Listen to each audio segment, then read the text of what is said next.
I also encourage Pan-Asian leaders to strive for leadership roles. How do you identify those who have the potential to lead, and then how do you develop them? That I think many people believe that you get to the top by delivering the results, and you have to say yes, but you have to deliver the results and deliver the people that can get the results on a continuous basis. And a lot of people can do the first thing and they can't do the second. It just seems odd to me that you would start and you'd say, yeah, I want to get really good people, but you know, I really like to work with men rather than women. And so why don't I just go for half the population and look there? And then, you know, I really don't like people with visible minorities, so why don't I go for 25% of the population and forget half, because in Canada, that's taken out half the population. Oh, by the way, I don't like gays and lesbians, so no more gays in there. So why don't I get the smallest pool possible and then see if I can get people that are smarter than me? I mean, it's just such a dumb strategy, right? I mean, several decades ago, you know, a lot of women felt, if I don't look like a man, I won't get to be a leader. So I have to shed my being a woman. And I think that we've lost that, and people get that you can be a woman and a great leader, and that there aren't a contradiction. And the same goes for culture. But what Colleen says is, be yourself, but you've got to be your best self.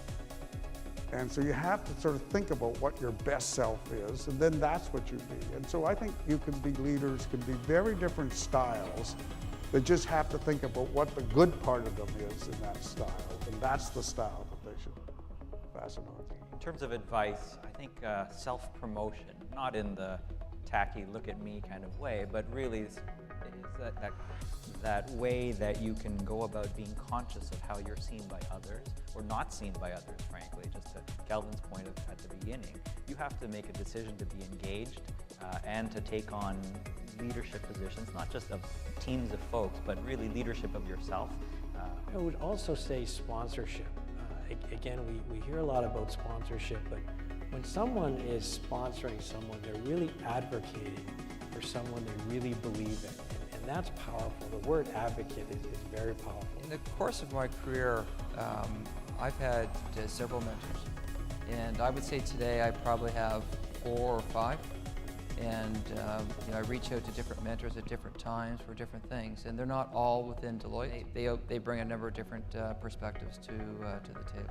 I meet on average about 4 to 5 people a week just who want to network.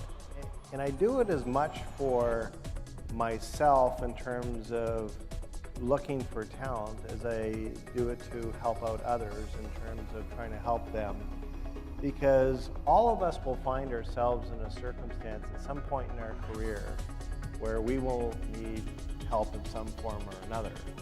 It is so much more than the fact that you are a Chinese and you can deal with another Chinese individual.